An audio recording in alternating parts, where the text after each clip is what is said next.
offline.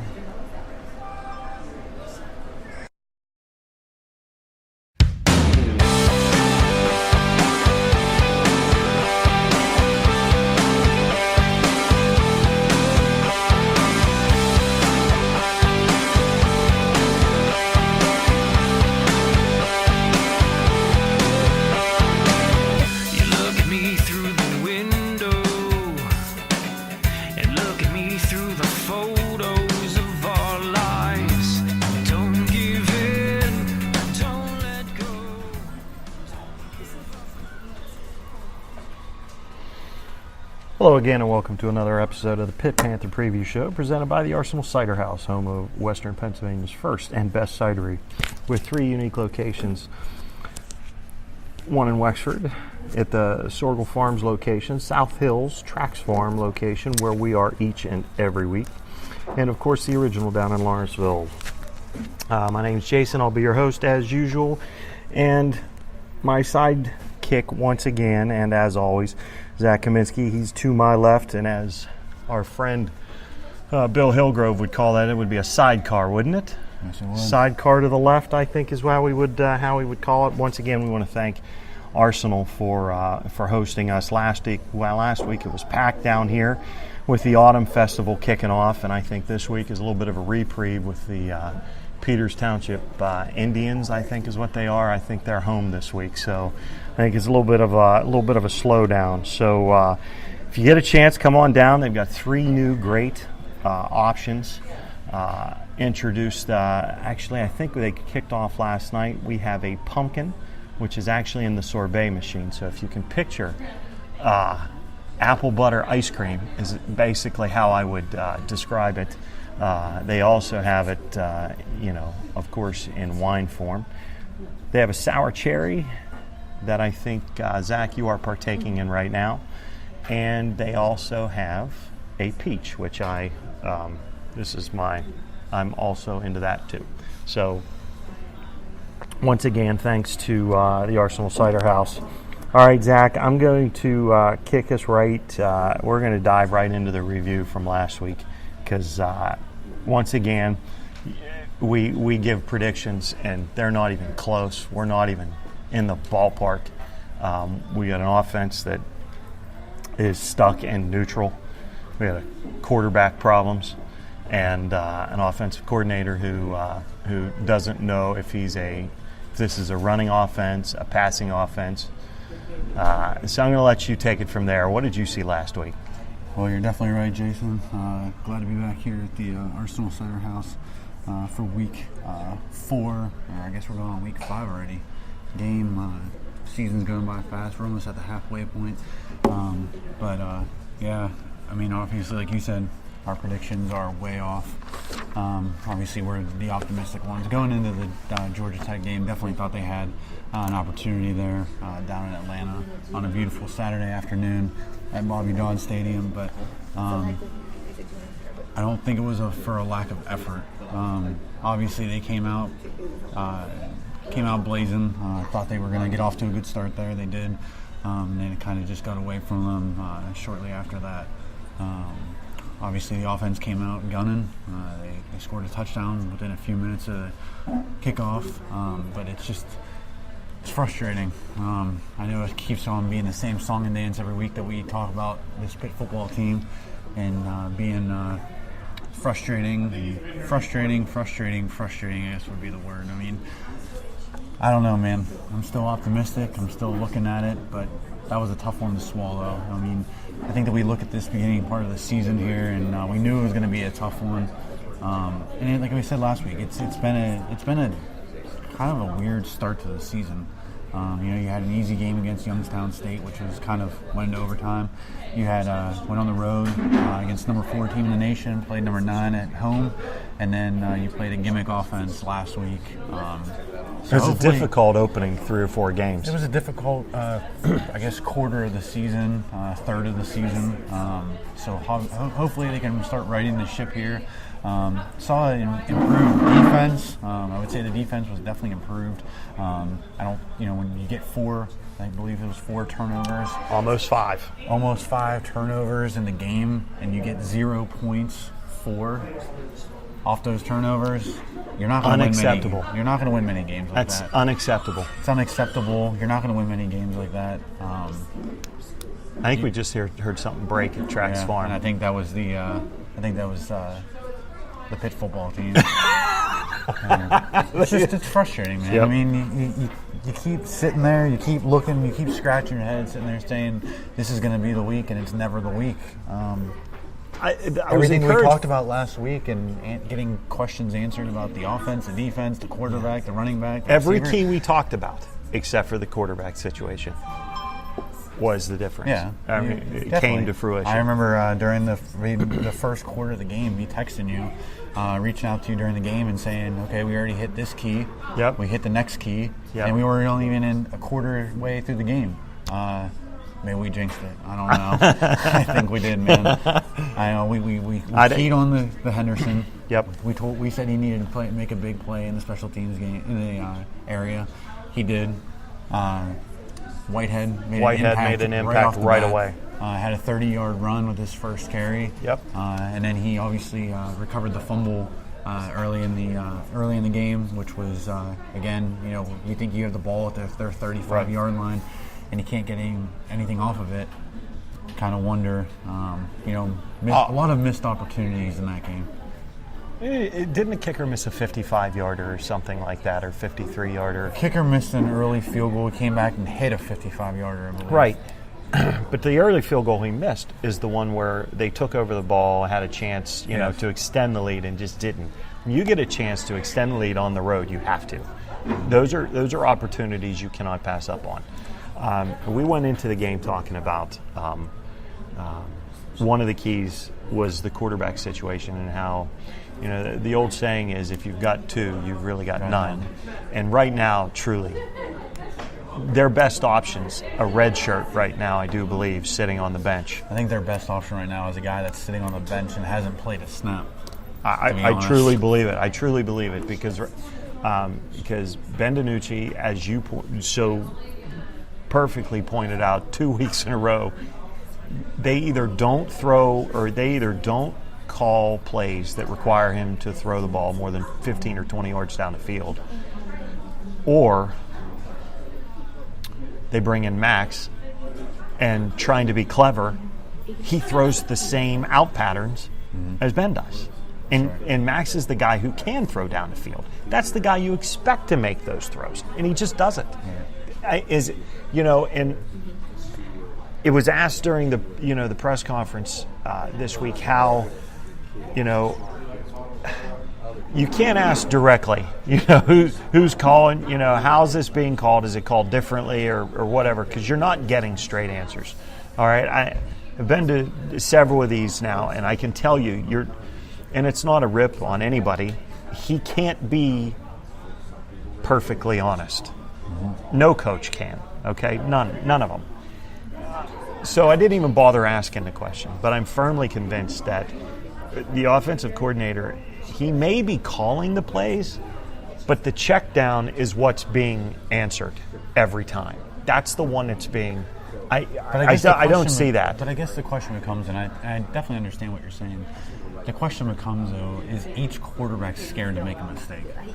I totally at 1 and 2 and now 1 and 3. That's got to creep in their head. And I'm really starting to think that. Obviously, I guess I'll say is I'm more of a fan of Max Brown leading this offense. I know you're a fan of Ben DiNucci. Going into that game the other day, I was sitting on the edge of my seat waiting to see who was going to run out there with the first team offense. Noticed that it was Ben DiNucci. Led the team right down the field. I ate my words, man. I ate my words. I was shocked. I was sitting there thinking, wow, we're on the road. We're 7-0 first drive. Can't ask for anything better. After that, it went downhill, and it was kind of agonizing to watch. Started to get really, same story, different day. Three and out. Yeah, I think Narduzzi said that they had about 8 or 9 3-and-outs. You're not going to win games like that. Nope. But I honestly think that even when Max Brown went into the game, I really started to think that both quarterbacks, it's like they want to show themselves off, but they're so scared to either take a chance, right, or they want to go the safe route every time. Right. And what I don't understand is I don't think that that's necessarily the offensive coordinator calling the plays and bad plays is one thing. But the quarterback's out there making reads and playing the safe play is not the offensive coordinator. Right. So I do think that we have two problems here. You know, we want to sit here and we want to analyze the quarterback play versus the play calling. And I think that's what it is. I mean, I think it's play calling is one factor that is not helping this offense. And the other problem is that the quarterback play, both guys don't want to make a bad play. It's like if I throw an interception, it's going to be counted against me. Right. If I make a bad pass, it's counted against me. Anytime you start pulling your quarterback and making changes like that, that's what you create in this situation. The fan base wanted to see that change. They wanted to see the local kid go in there and his legs in that first game that he, in that short spell that he ran, and it did kind of throw in a spark and it did help. But it was clear from opening, and you were correct, even though I'm a fan of his legs, he really doesn't have an arm to go downfield. And if that's the case, all they have to do is key on that. Well, and I guess my point to that is and I understand... Which takes that away. I understand there's certain people out there that like a two-dimensional quarterback. Right. A guy who can pass, might not be the best passer, but can pass, has the ability to throw the ball down the field a little bit. Right. But also can run, can escape certain situations. But my question is, I guess, to people who think that is, how many games is this quarterback, if it is him going forward, how many games is he going to win with those legs? I think that you're going to have a quarterback who, if you have Max Brown in there, my point is that he's going to throw the ball down the field. I feel that you're going to win more games by passing the ball down the field. You're going to have to compromise that with taking a few sacks compared to just being able to run and right. run with a quarterback. I mean, here's my point is that when you get down in a game, they were down, 2 scores in that game with little time. And Georgia Tech, we preached on last week, Georgia Tech's offense is going to chew clock every drive, and every first down you give them is another 2-3 minutes off the right. clock. So I guess my point in that is that when you're down 2 scores and you're in the second half and Ben DiNucci is your quarterback, I just don't see how, because those drives, if you get the ball at your own 20-yard line, your own 30, those drives are going to take 6-7 minutes. Right. And you don't have room for error in drives failing. I mean, a 3 and out, fine, you're not chewing that much clock. But you're going to start getting something going, and then doesn't turn into points. You give the ball back, you're just wasting time, and you got to go. You got to get a guy in there that's going to throw the ball down the field. When Narduzzi ended up putting Max Brown in, I was shocked that he did do it. But I think, again, he needed a spark. We keep sitting here talking about the sparks. We're getting sparks. We're not getting any flame here. No, there's no flame at all. Actually, you're getting lots of flame. It's a smoldering mess. It's a smoldering mess right now. You're getting flame out. Yeah. And the thing is that I think that he went to Max Brown too late. In that game he did. That should have been a halftime. Exactly. That should have been a halftime flip. I thought he went a little bit too early to Ben DiNucci. Mm-hmm. Again, maybe that's a halftime deal there. But again, this week, I thought he went too late. Why put the guy in at that point? I mean, I understand you want to see what you got in him this game, but it just seemed like it was a little bit late to put him in and trying to salvage the game. You want to get experience in there, fine. Well, there is no at that in that Oklahoma State game, there is no salvaging that. That was over quick and it was ugly fast. But last week's game, it was it wasn't over fast. Mm-hmm. They were in it throughout until the end, of course. They were even in it until late. I mean, not late in the fourth quarter, but when you started the fourth quarter, they were still down 2 scores. Get it within 1. You give yourself a chance always. I mean, get that score within 1. Whether it's a touchdown, it's 3. Touchdown or a field goal, you give yourself a chance there. It just it was bad to see whenever they had the ball and they put Max Brown in. They're down 2 scores, I believe, and Max Brown the play. Then again, then there's our next topic. the play calling was bad. I mean, you have a guy who's sitting there and he's trying to throw the ball down the field, and he's throwing 2-yard routes. I mean, they had 3rd and 10, I think it was, if I remember correctly. And they threw to the shortest route on the field. Now, again, sometimes it is play calling in that situation. Sometimes it is a byproduct of, okay, no one is open. He's trying to make a play. You throw it down to your third receiver, third option, trying to make a play, salvage something, get it within a 4th and 5 maybe. But when you're on your own 5-yard line, I don't think he even looked at his progressions on that 3rd down and 10. That 3rd down and 10 to me was the culmination. You could look at that as a snapshot of the entire season for that offense. There were options on the field. They ignored them all and went to the quickest, easiest throw they could make. And it served no purpose. Right. At best, it was a 5-yard pickup. It would have been a 5-yard pickup on a 3rd and 10. It gets you nowhere on the 25-yard line. Gets you nowhere. So it was frustrating. It was a frustrating watch there towards the end. They should have made the flip. They should have made the quarterback change quicker. What did you like out of the game? I watched it and then I rewatched it. They're still missing the fullback, though he is back this week I think officially. He'll be back full go this week. No, he'll be full go this week per the coach. What did he say? He was questionable or probable last week. He said he's more than probable this week, quote unquote. So you'll definitely see him, and that will help because that gives you a threat back there. That's something that the defense has to key on. Right. It gives you one more good blocker out of there too, and it also gives you a guy that's strong that can catch the ball out of that backfield. So you're not throwing to the same guy. The defense to me was bend not break, and I enjoyed that all day. They gave up 35 points to a good offense, or 30 whatever points. It was a good offense. Yeah. That's an offense that's going to score 30-some points every week. It doesn't matter.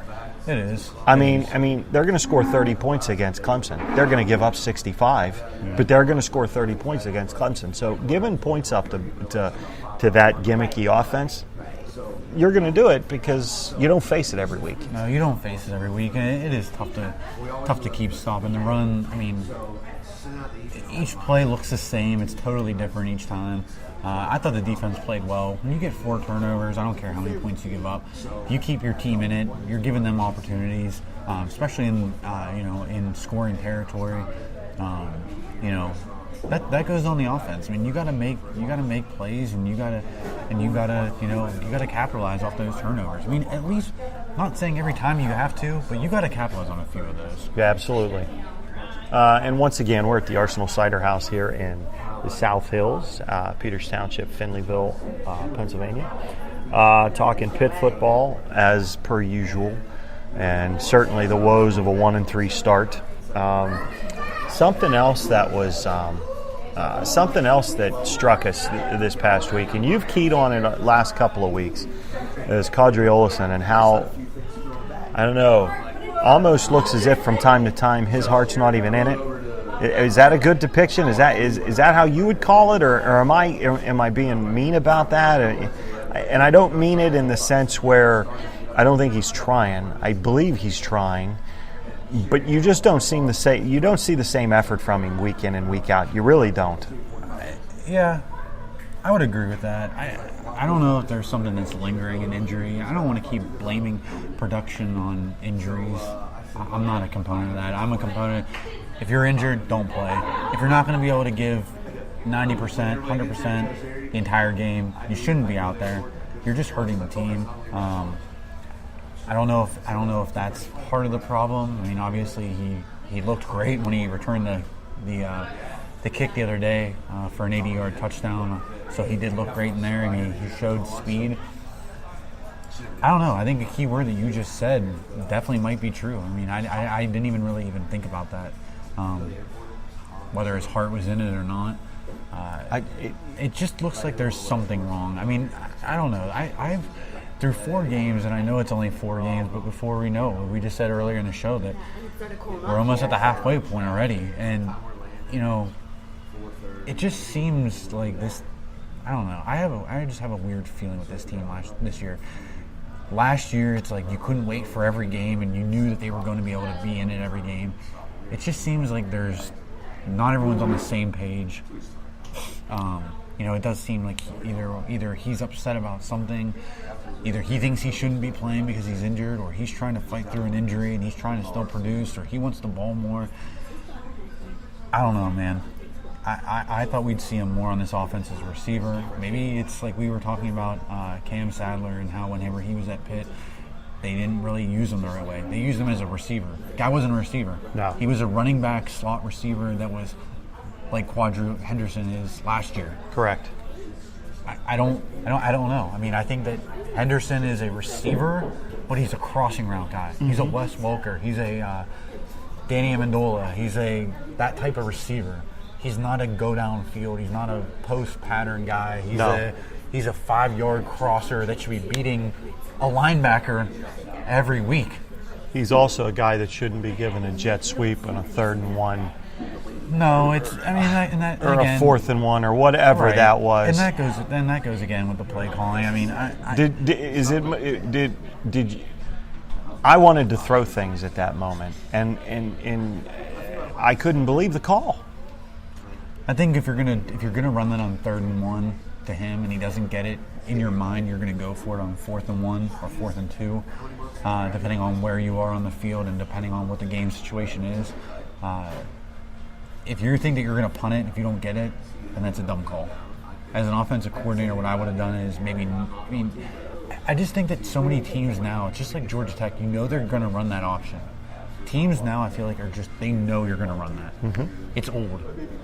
You hate saying that because it worked so well last year, but my problem is, why do they always run that sweep to the boundary? Right. I don't get that. I mean, you have a guy who has breakaway speed. Run it to the wide side of the field. Always running to the short. That just really bugs me.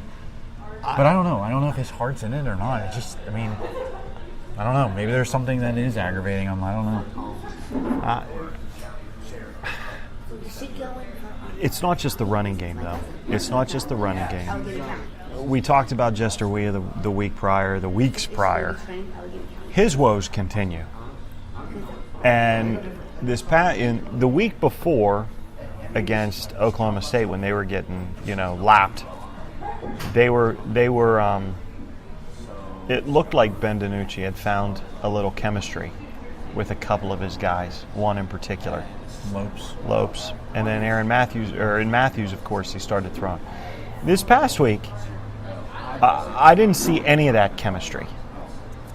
I don't know if people weren't getting open, the patterns weren't crisp, or the calls weren't right, or he was abandoning. But I don't think any of the wide receivers have really stepped up thus far. No, I don't think that any receiver has stepped up. And I'm not a coach by any means, but if I were in that locker room, I'd put everybody on notice. This team needs to start being what they can do. They need to be. Basically no position should be safe on this team just because you're a senior. But again, it's not his fault. Then it goes to another thing. Is he ticked off? Like you asked about Henderson. Is he ticked off because he's not getting the ball? Last year he had 36 catches for 872 yards and 10 scores. What has he done this year? Right. He's got about 3 catches. Right. 1 touchdown. Right. And probably about 34 yards. Well, you can fix half of that by catching the ball. Yes, and part of this early woes have been that the drop passes by everybody, by the entire receiving corps. Yep. But we all know when you have too many weapons and you don't have the ball, can't be to everyone, somebody is going to get irritated. Mm-hmm. And what I don't get, and again, it goes back to this whole quarterback thing, if one of these guys or the coach would just stick to one guy and build around it. Right. You have, I said it last week, I don't think, Wea knows that if DiNucci's in there, he ain't getting the ball. Right. He's not seeing any catches, and he's not going to even be a factor in this offense. Okay? Then you have a guy like Henderson. We just talked about. Okay, what's his deal? What's his problem? Okay, is he not getting the ball enough? Is he not scoring enough touchdowns? Is he just being looked at as a returner? Is he getting frustrated because the jet sweep isn't working? Okay, fine. You have a guy like Aaron Matthews. This year, every time the ball's been thrown to him, he seems to catch it. Okay, maybe one drop. Then you go to the running backs. Go to the next thing. We talked about off air. I said about Quadri Olison. Again, you have a guy that looks like is your 1 week your heart's in it. 1 week you look like you could rather be at Hemingway's in Oakland or the dirty O. I mean, seriously. I mean, it's funny. We sit here and we joke, but like, I don't know. I mean,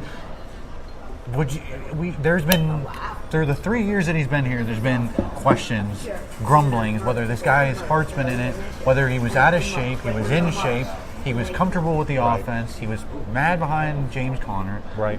He was a freshman ACC Player of the Year, and now it's like I really, honestly, at this point, don't even want to see him on the field anymore. Mm-hmm. He caught the touchdown early on. I was like, okay, fine, we'll give him another break. I've just never been a fan of him. I don't know why.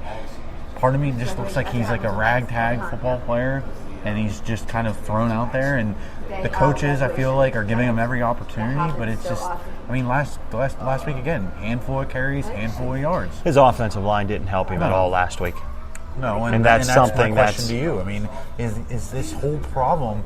You know, we sit here and we think, okay, the quarterbacks, have they been a problem through 4 games? Yes. Neither one of them has stepped up and take a grasp of that position. But has the play calling and the O-line hindered them? I'm really starting to believe that neither one of these quarterbacks, they're a slight problem in this.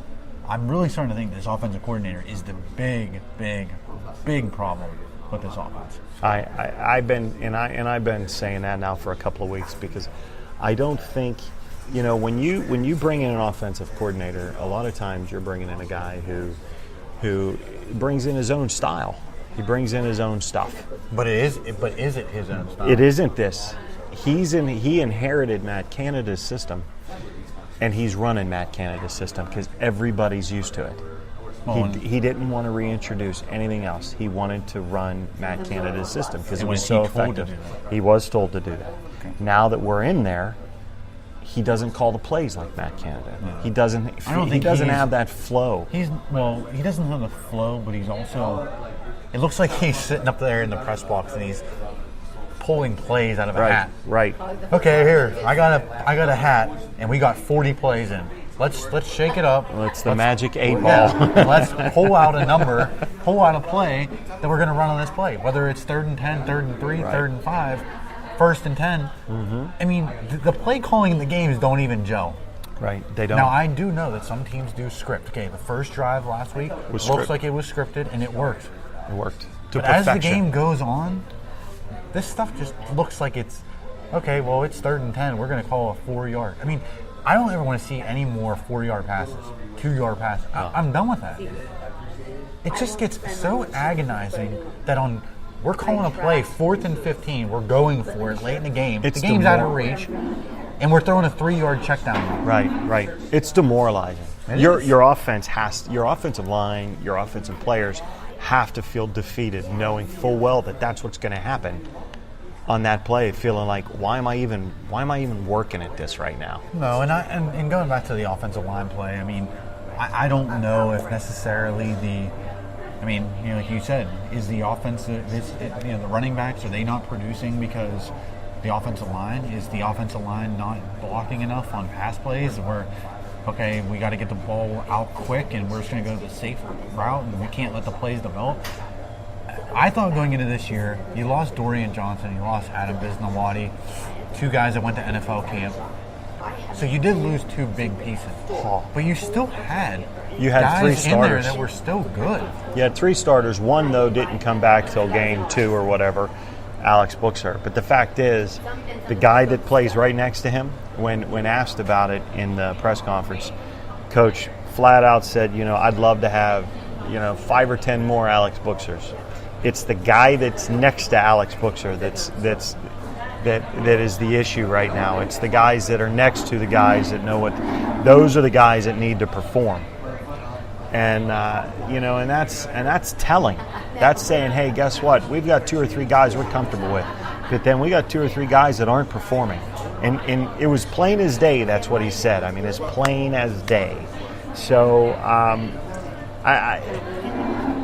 it's funny this upcoming, we're not going to go to the preview quite yet. I want to bring something else up, but it's kind of along that same line. On Twitter this week, I was going back and forth with Alan Saunders, another local beat writer,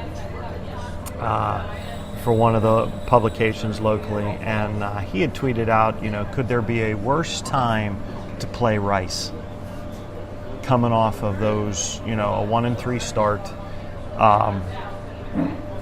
because Rice is really not a great team. I mean, they're really bad, actually.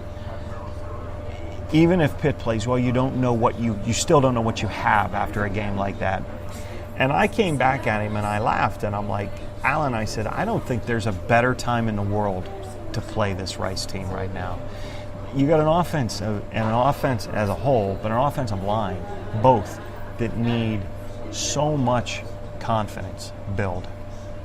They need to put together some kind of genuine consistency, and you don't have that when you're playing against number 4 in the country. You can't do it with a new quarterback, 2 new quarterbacks, new players on the offensive line, a new offensive coordinator. You have no time to generate that. I think a game like this is perfect. The fans, it's going to be friends and family day at Heinz Field, and you know that as well as I do. I mean, they got 38,000 for Oklahoma State. There's going to be 8,000 for this game. It doesn't matter. It doesn't matter. We're not even going down. No. The fact is, they need to generate offense, not worry about holding back. They need to score as many as they can at all cost. To me, there's no better time in the world to play a game like this, because you got to turn right around. And you follow that up with Syracuse is coming up down the road, and look what they did against LSU at LSU. I mean, so you got this ACC's it's not simple. This Coastal isn't simple. They got, it's not simple, and even with the loss, there's still hope. I'm not throwing it out that they can't win this. No, I'm not saying that at all. But I can say without a shadow of a doubt, the winning has to start this week, and you got to win big. You got to show that you can. This can't be a 28-7 game. It can't be. No, I think a 28-7 game would be a disappointment, to be honest. I was thinking about this on the way over to the show here tonight, that you're exactly right, to be honest. I was actually going to bring this up myself, that I don't think going into this season and going whenever they had scheduled this game, it's like really a non-conference game on September 30th against Rice. Now, I do believe, and not that it matters, but I do believe this game was kind of a throw in at the last second because somebody had backed out or something a couple years ago. But anyways, I was thinking about the same thing. Thinking this team is 1-3. They've had, to be honest, one easy game so far out of 4. And it wasn't really easy. And it wasn't easy because Youngstown State is very good. They were in their championship last year. Right. So they haven't had, like most teams have had, a game to sit there and work out the kinks. Right.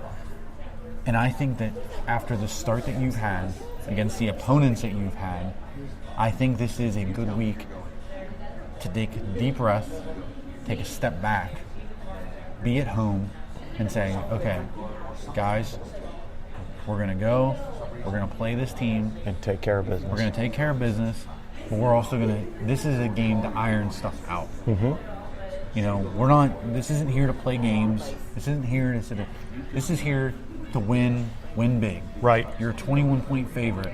People were sitting there scratching their head saying, oh, Pitt is not 21 points better than anybody. Right. Okay, well, let's see it. I think they can. I mean, Rice isn't good, but again, I'm more comfortable and I'm more not looking forward to this game, so to speak, like I was Oklahoma State or Penn State, but I am looking forward to this game because I want to go to the game tomorrow and I want to see what exactly we are going to get out of this team. What exactly is this team capable of? Right. Because, yes, it might be against Rice, it might be against a 1-3 team, but you can see.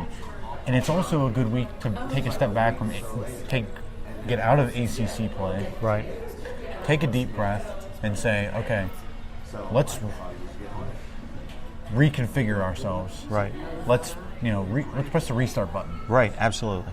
And then build on this win, hopefully. Right. Go into Syracuse on the road Right. and say, okay, this is what we got. I think that after this game tomorrow, I think we will have. And we said it last week. There was a bunch of questions that we didn't know with this team. We didn't know identity. We didn't know what we had on offense. We didn't know what we had on defense. We're still sitting here on September 29th saying the exact same thing. Yeah. And it's like Groundhog Day. So going in the next week, I do think you will have answers. Alan Saunders or whoever you would talk to, I get their point, and I do see it. But at the same time, I'd rather be playing Rice this week or any non-conference opponent than playing, a lesser non-conference opponent. Agree. Not a Penn State, not an Oklahoma State. Agree. And playing somebody like this, so then next week you can say, okay, we're refreshed, we're ready to go. Right. You got Syracuse coming up, you got NC State at home, and then you got Duke, and then Virginia. Right. Duke's looked the best. I mean, North Carolina State beat Florida State on the road last week. Right. Syracuse looked okay at LSU. Duke's They've playing looked good tonight. throughout the season, but go ahead. They have. Duke's has played very well. They played Miami tonight. Very good game on. In Virginia, they've looked good, but they're all mediocre. Right. Do I want to still sit here and say 4 winnable games? Absolutely. They are going 4 forward, winnable. Going forward after the As Rice long as the offense turns itself around during this Rice game. What do we got to look forward to with Now, the Rice game? I was actually trying to find when the last time, this is a trivia question, when was the last time that Pitt has blown out a non-conference opponent? Oh, it happened, actually happened, was it 2 years ago? Or last year? 45 to, no. Was it 2 years ago? I don't know. Tell me. The last one that I have is 2014. It's actually the first game of my season tickets that I had when they played Delaware at home. Oh, yes, I remember that game. With Tyler Boyd and James Conner. Yep, And it was 62-0. I remember that. Got Since you excited for that season, I'll tell you. Since then, they haven't fared well. Right. I mean, you play Florida International on the road, you win 42-25. You lose to Akron, at Akron, 24-20. Yep. I mean, they just haven't had very many, Youngstown State the year after, 45-37. Akron, they won 24-7. That was a Paul Chris team, right? Yes, it was. That was his first year or second year or whatever. Maybe his second year or his last year when he was out of here. Right. And I think he was on his way out. Yeah, But heading home. so the last blowout win Pitt's had, 2014. I keep saying they're due for one. Just be nice to go to a game tomorrow and just see win by more than 21 points. It would be nice. It would be nice. I would like to see him score more than 21 points for the first time in several weeks. And I try to refrain from sarcasm in a situation like this because we are fans by nature. But the offense has me so frustrated, and it's not the kids. I'll never sit here and beat up a kid, a college student or a college kid like I will a pro, like a Pittsburgh, You'll hear analysts rail on the Steelers and whoever. Oh, this guy's terrible. I just won't do it. With that said, I would love to see this offense do something this week to get me excited about the following week. It needs to generate something. They need momentum back. I would almost say I don't want to see a 21-14. Now, from an entertainment standpoint, 21-14 would be great. Right. Okay. But I would get the same entertainment and same enjoyment out of seeing 63-7 win. Yes. Because I feel like that's what this team needs right now. Mm-hmm. This team, I don't think a 21-14 game win is going to do this team anything. Right, absolutely. Because we're going to be sitting here next Friday previewing Syracuse and saying, what in the hell do we have our hands for? Now that we're 2-3, we won 21-14, we have nothing. Right. No answer. I agree. You win, you blow them out, you have answers. Right. So. All right. So we are 40 minutes in, and Once again, we're at the Arsenal Cider House here in the South Hills. Time flies when you're having Time fun. flies when you're having fun, brother. Absolutely. Regardless We're how talking good or about bad. a 1-3 team. We're We're talking having fun. Absolutely. And That's what this is all about. And we're drinking. You're partaking in the sour cherry. How is that, by the way? It's very good. Is it very good? Very good. It head-to-head Concord grape and the sour cherry. Might still have to go to the Old Faithful. Go with Concord. Concord, yeah, the Old absolutely. Faithful. It's very good, but I'll have to go with the Old Faithful. I tried all three of the new ones, and the pumpkin sorbet was very good. Like I said, it did taste a lot like apple butter to me. Yeah, it tasted more like a cinnamon apple butter. Than It did pumpkin. more than pumpkin. With that said, the peach is very good, and that's what I'm enjoying right now. Let's take we've kind of taken a look at what we've got to look at this week, and we talked about it a little bit. Give me 3 keys to this week. Your 3 keys. Well, I would say that one of these quarterbacks do need to step up. In my belief, I think that Max Brown's going to start the game tomorrow. He's already said it, so you're in. Oh, he has? Max is starting. I didn't. I thought it was going to be another. Let's show up at Heinz Field I at saw high it- noon, I as saw- Ron Cook would say. I saw it tweeted out earlier in the week, and I don't know where it was generated from, but it generated a lot of disgust from a lot of Pitt fans on Twitter. But Thank you for breaking the breaking news. I do for me, believe because it. I did not know that. yeah, I do believe it's going to be Max Brown this week. So Okay, well, I'm a little bit more excited as we get going forward here. I think he needs to establish himself. I'd like to see him throw for pushing 300 yards, at least 250. Anything less than, if he throws for less than 200, we still have problems, and we're not winning 41-7. right. No, he throws for less than 200. There's a real issue. So if he is starting, if that is true, or if we don't know the starter, I think that, again, one of these quarterbacks needs to take the bull by the horns and basically, let's say, take this team. Mm-hmm. If you guys want to be where you want to be, one of these quarterbacks Has to step up. I mean, I know he hasn't been around the program very long, but you wear the C on your chest for a reason. Yep. Your teammates elected you, not the coaches. Right. Your teammates elected you as a captain. Right. Well, you know what I say to that? It's time for you to step up and act like a a captain. I totally agree. I mean, how embarrassing is it that we have 2 captains on the bench? yeah. Him and Dennis Briggs. Yeah. Now, Dennis Briggs hasn't been terrible. He hasn't been terrible. He hasn't lauded himself on the bench as a bench player. But still, you can't have 2 of your 4 captains on the bench. Right. But to me, it's whatever. I think that's one. I think these receivers need to step up. Jester Houe needs to have a big game. Regardless who's throwing it. My second key is offense in general. Receivers, tight ends. I kind of want to see more Shantez Moss in this game. So do I. I'm He was- slowly he- getting off this Olsen wagon. He was a key to me. He I was going don't to be one of understand mine. where you throw these swing passes to Quadri Olsen. Shantez Moss to me has higher upside. Right. So quarterback play, Right. offense as a whole, Right. and then the third is I still think that the defense is. I think the defense needs to start getting more pressure from the defensive line.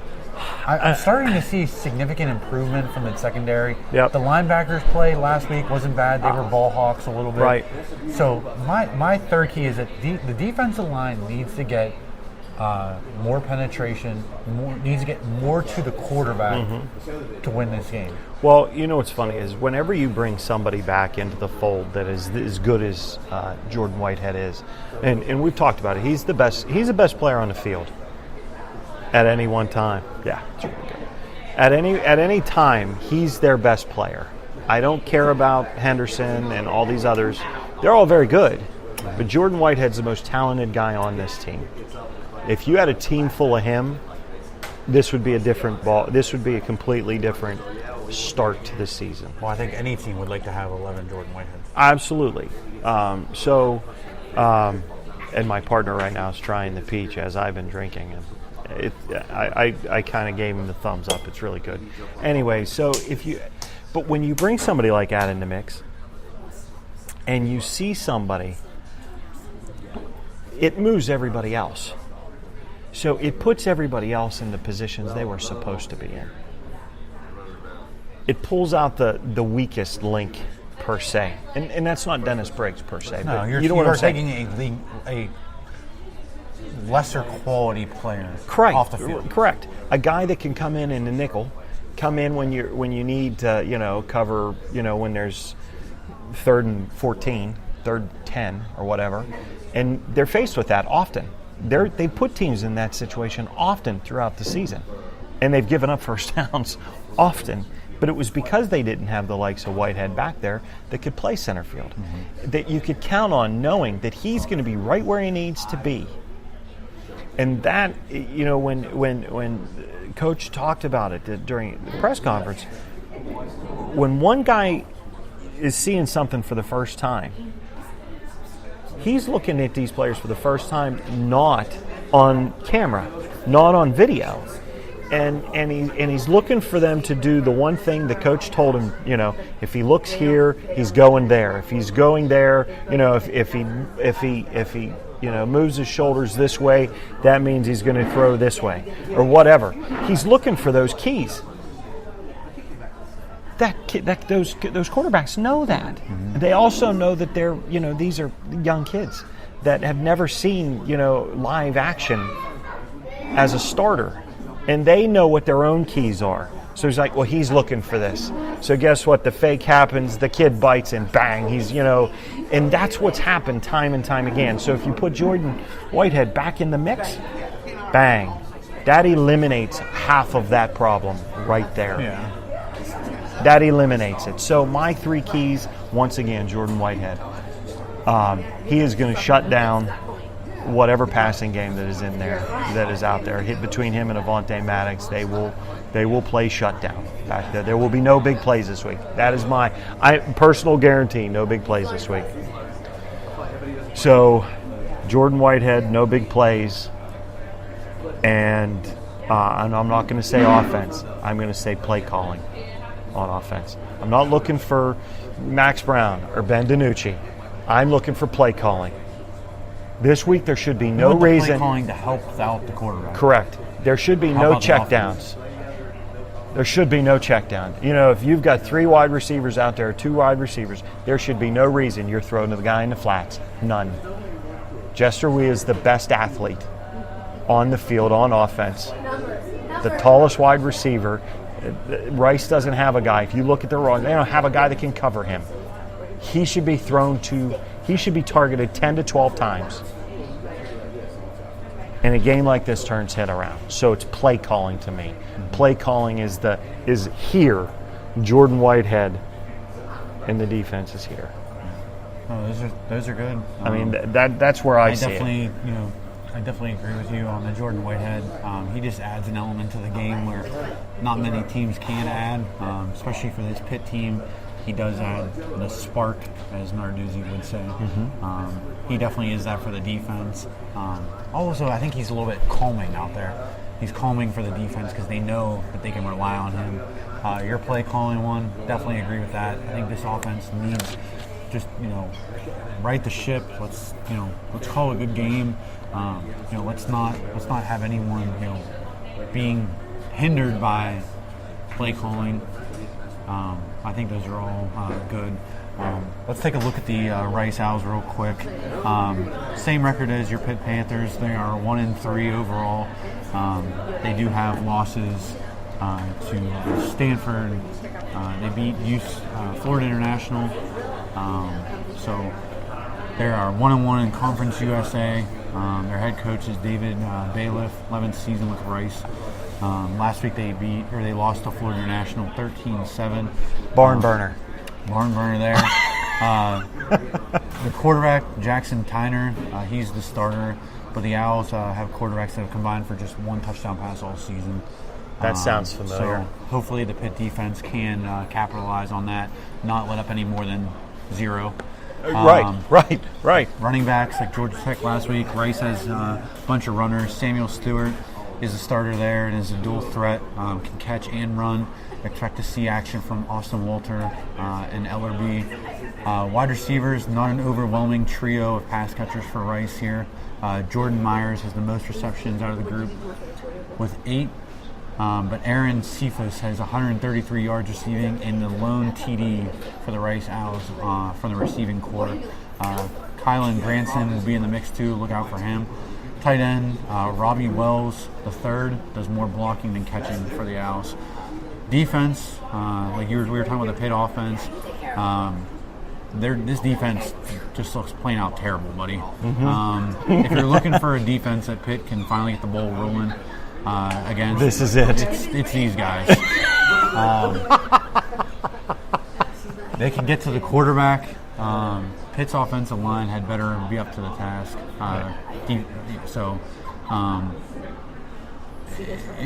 It doesn't look on paper like it should be a matchup. This should be a pretty easy game here. But again, every time I watch a Pitt Panthers football game, me and my brother-in-law by my side, we always say, Pitt always makes it interesting. What's your prediction since that's the case? It's a 21-point spread. They cover this week. I hear a lot of grumblings that Pitt isn't better than anyone by 21 points. I think they'd win it this week. There's going to be some scores in garbage time both ways. I say 41-17. That's fun. It's funny you said that. I was going to say 46-21. So 41-17. What's funny is we keep predicting these big numbers, and they've yet to put. One time it'll happen. It's like playing the lottery. you play the big numbers, and they never come up. One of these times it's going to happen. All right. So that you heard it there. So it's 41-17 and 46-21 of the predictions. I think to add a key to the game, though, like we said about the offense, I think Jester Leah needs to be the player of the game for Pitt. I mean, I'm looking at his stats. He isn't helping the offense. He's actually hurting them. He's been very lackluster this year. Right. He's caught 8 passes for 84 yards and 1 touchdown. I don't know. Every team expects improvement as the season moves on, but this Pitt team seems to be stuck in the mud. I honestly think the best thing that we've seen so far from this team is special teams. You got a young kicker that's a freshman that's hit a 55-yarder. You've had a punter that's been stout. Oh, he's been very good. I don't know if he got. He has not let him down once. An injection in his leg, or he's done a bunch of leg curls or something. He's been booting the ball, and Quadri Henderson finally got off the hind there last week with the kickoff return. Yeah, he was the fastest guy on that run back by far, and that's something we haven't seen from him thus far. And I agree with you. And the other thing that I would add is that basically out of this game, what I want to really see, I mean, I know we had our keys of the game, we had our prediction and everything, and you want to see a win, but more than just a win, more importantly, I think I just want to see overall improvement from this team. Going into next week, you want to see increased improvement. Narduzzi said this week that probably the most disappointing thing is the improvement week to week is not as much as you'd like to see. He said you just want to see some improvement out of a younger team. And obviously this week you'd want to see, this is the week you're going to see improvement. If it's going to happen, it's going to happen. If it's going to happen this week, it's going to happen this week. Yep. If it's not going to happen, then we're in for a long one, buddy. It's going to be a long. Us and the Arsenal Cider House are going to be quite impressed from here on out. If the Pitt loses this week, or they have a tough time. So, yeah, it's going to be a tough one. It'll be high noon tomorrow, as Ron Cook would say. Yep. High noon in the big city. So we'll see what they do. But absolutely. I think 41-17 Pitt. 46-21's my call. Once again, we don't know how we're going to get there. I have no idea. Every week we predict these big numbers, and they just never come to fruition. And it's just the way it's going to be. Once again, we want to thank the Arsenal Cider House for hosting us, as they always do. You got to come out here. There's 3 locations: Sorgel Farms in Wexford, Trax Farms out here in the South Hills, and of course the Lawrenceville location. Pitt's Western Pennsylvania's oldest cidery. You got to come out and try it. They've got 3 new flavors. We've got pumpkin. Actually, it's called Grant's Flying Pumpkin. We have Colonel Symington's Sour Cherry. And please, by all means, check the website and check out the the story behind each of these names, because each one of the Arsenal's names, beverage names, has its own theme. Picket Bone Dry has a name. There's a reason they called it that, and since it's U.S. Civil War themed, every one of these has its own story. So please check it out online. It's really interesting. Go down to the Lawrenceville location and check out all the history on the walls. It's right next to the original Allegheny Arsenal. Not the middle school, but the actual Arsenal, Allegheny Arsenal. So that's where it gets its name. You got to come out and try all these. I think I might try it tomorrow after the Pitt game. Might head down there. Absolutely. I saw some pictures from your post Absolutely. on the Pitt Food Monger. Absolutely. I read your post about the Arsenal Cider House. Yep. The pictures look phenomenal. Yep. Looks like you're literally in someone's backyard. You literally are in somebody's drinking. backyard. So when you go in the location in Lawrenceville, you go into the building, and the building's rustic looking. It's great. It's restored beautifully, and you kind of wind your way through the sampling room into the back of the building, and it's wide open. It's like you're in horse stables, okay? Mm-hmm. And then it opens up into the alleyway, and across the street is their patio, their yard, and in their yard they have yard games. They have a gigantic, a lot of picnic tables and whatnot. It is just a great atmosphere just to sit out and enjoy. So after you go to the Pitt game tomorrow, you continue your tailgate. Make your way to the Arsenal Cider House. Absolutely. You said they have cornhole. They do have cornhole. Picnic benches. Absolutely. Food trucks. On occasion, they have food trucks. I don't know what they have this coming Saturday. Let's hope they do. But yes. Celebrate a Pitt win there. Like you said, Jason, about the Tracks Farm, I just saw here the other day, it's the 48th Fall Festival every weekend, 10 a.m. to 5, September 30th through October 29th. Free admission, hay rides, pumpkins, music, and more. And then you can head down to the Arsenal Cider House after you've done all that good stuff. So. Absolutely. Once again, we thank them for hosting the show. The Arsenal Cider House Pitt Preview Show. For Jason and Zach, we thank you for listening. Talk to you next week after a Pitt win. Hail to Pitt. Hail to Pitt.